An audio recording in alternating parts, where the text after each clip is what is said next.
Hello friends, welcome to my YouTube channel Pariksha help. आज की video में हम जानेंगे कि हम अपने टेबल के डेटा को किस तरीके से अपनी स्क्रीन पर फैच कर सकते हैं या फिर डिस्प्ले करा सकते हैं। वीडियो देखने के बाद अगर आपको वीडियो पसंद आए तो वीडियो को लाइक करिएगा, शेयर करिएगा एंड साथ में चैनल को सब्सक्राइब करिएगा। और हाँ, बेल आइकन को क्लिक करना मत भूलिएगा, जिससे मेरी न्यू वीडियोस के नोटिफिकेशन आपके एप्लीकेशन पर डिस्प्ले होते रहें। चलिए जानते हैं हम कि किस तरीके से हम अपनी टेबल के डेटा को अपनी स्क्रीन पर डिस्प्ले करा सकते हैं। सबसे पहले हम अपने एक डेटाबेस को यूज कर लेते हैं, जिस डेटाबेस का नाम है DB1, जो हमने ऑलरेडी क्रिएट कर रखा है। साथ में इसके बाद हम ये पहले चेक कर लेते हैं कि हमने इस डेटाबेस में अपनी कितनी टेबल्स क्रिएट कर रखी हैं। उसी के अकॉर्डिंग हम अपने टेबल नेम्स को यूज करने में इजिली यूज कर सकते हैं। नेक्स्ट थिंग इज, अब हम अगर अपने इस DB1 डेटाबेस की बात करें तो इसमें ऑलरेडी हमने 3 टेबल्स क्रिएट कर रखी हैं, क्लास टेबल, एम्प्लॉय और स्टूडेंट टेबल। हमें नहीं पता कि इस टेबल में हमने कौन कौन से फील्ड्स जनरेट करे थे और किस टेबल में हमने क्या डेटा स्टोर किया है। अब हमें अगर ये चेक करना है कि हमने किस टेबल में कितना डेटा स्टोर कर रखा है और क्या क्या डेटा स्टोर कर रखा है, तो उस डेटा को डिस्प्ले करने के लिए हमारे पास SQL में एक कमांड है जिसे हम कहते हैं सिलेक्ट कमांड।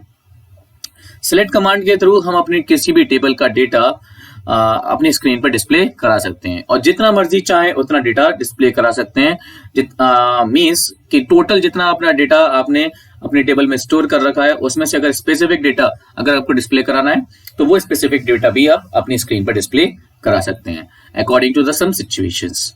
ओके, तो सबसे पहले ये देखते हैं कि अगर हम किसी टेबल की बात करें तो उस टेबल का अगर हमें पूरा का पूरा डेटा डिस्प्ले कराना है स्क्रीन पर तो उसे किस तरीके से कराएंगे। ओके, क्योंकि सिलेक्ट कमांड हमें ये भी परमिशन देता है कि अगर हमारे पास हमारी टेबल में अप्रोक्सीमेटली अगर 10 फील्ड्स या 10 एट्रीब्यूट्स हमने जनरेट कर रखे हैं, तो उस 10 एट्रीब्यूट्स में से अगर हमें 4 या 5 एट्रीब्यूट को ही डिस्प्ले कराना है तो वो टास्क भी हम परफॉर्म कर सकते हैं। साथ में अगर हमने 10 रिकॉर्ड्स स्टोर कर रखे हैं और 10 में से हमें स्पेसिफिक 3 या 4 रिकॉर्ड्स ही स्टोर डिस्प्ले कराने, तो ये टास्क भी हम परफॉर्म कर सकते हैं।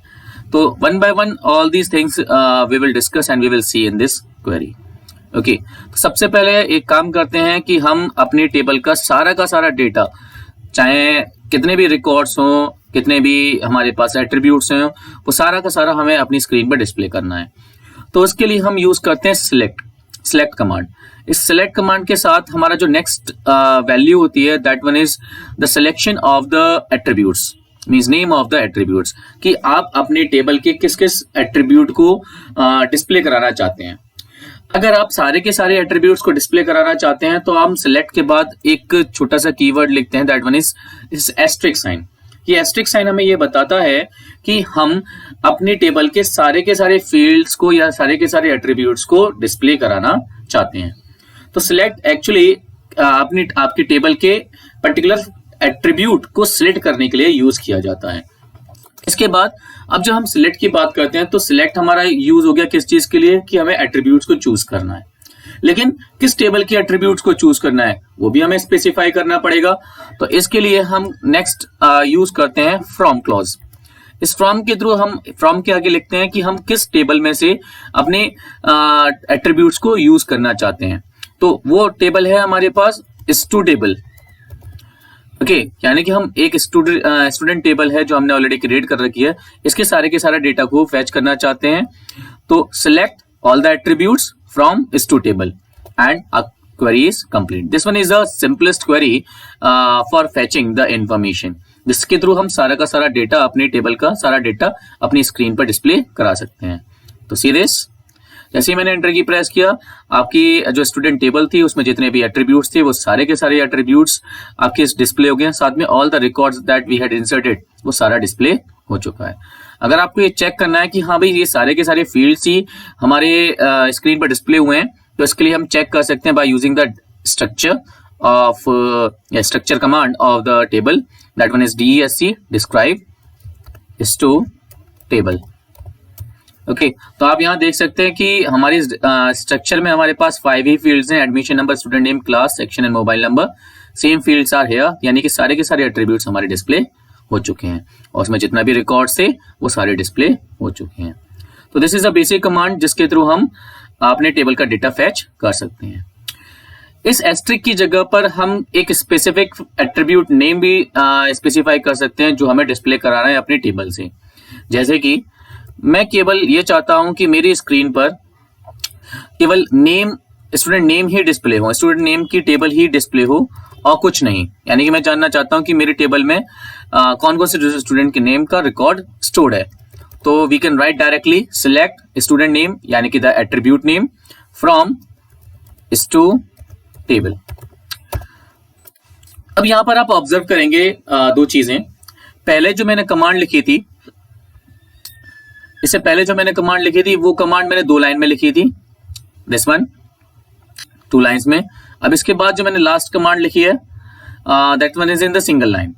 आप अपनी कमांड को सिंगल लाइन में लिखें या मल्टीपल लाइन्स में लिखें, कोई इफेक्ट नहीं पड़ता है। ओके, सेकंड लाइन में या 2 लाइन्स में या मल्टीपल लाइन्स में लिखने का बस ये बेनिफिट है कि आपकी क्वेरी जो है एक प्रॉपर्ली स्पेसिफाई हो जाती है। बट मल्टी लाइन में लिखने का, मल्टी लाइन में आपकी क्वेरी तभी लिखी जा सकती है जब आप अपनी क्वेरी को एंड ना करें।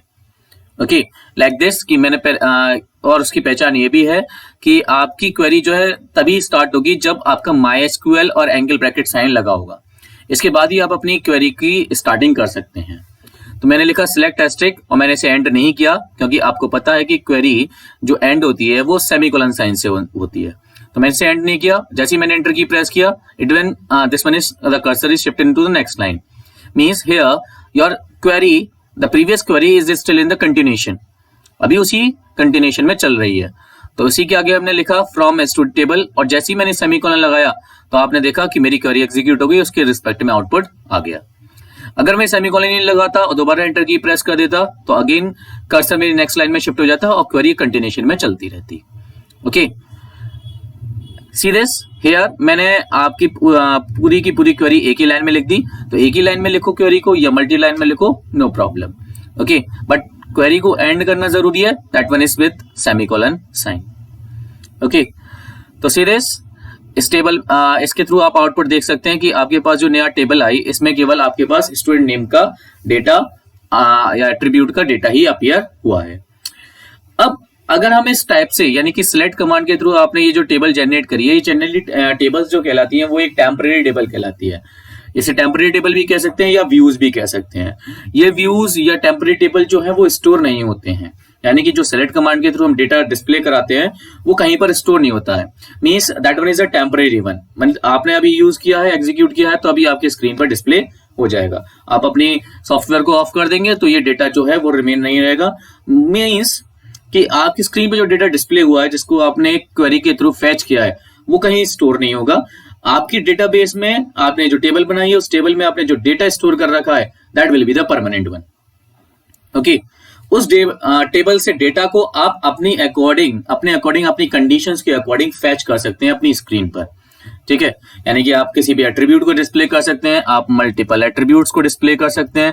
मल्टीपल एट्रीब्यूट्स को अगर आपको डिस्प्ले करना है तो आपको बस इतना करना है कि अगर आप सेकंड एट्रीब्यूट को भी यानी कि एक अनदर एट्रीब्यूट को डिस्प्ले कराना चाहते हो तो उसको आपको कॉमा के थ्रू सेपरेट करके लिखना पड़ेगा। Just like student name comma mobile number from the table name that one is stu table semicolon and then press enter. See this, और हमारे पास 2 फील्ड हमारी टेबल के अपीयर हो गए with all the data.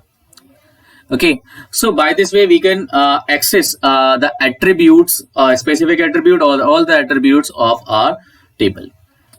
Okay, तो आज की वीडियो में हमने ये सीखा कि हम किस तरीके से अपनी टेबल से कुछ एट्रीब्यूट को या सारे एट्रीब्यूट्स को फैच कर सकते हैं। अगर आपको ये टॉपिक क्लियर हो गया हो और वीडियो पसंद आई हो तो मेरी वीडियो को लाइक करिएगा, शेयर करिएगा और साथ में चैनल को सब्सक्राइब करिएगा। Thank you. Have a nice day.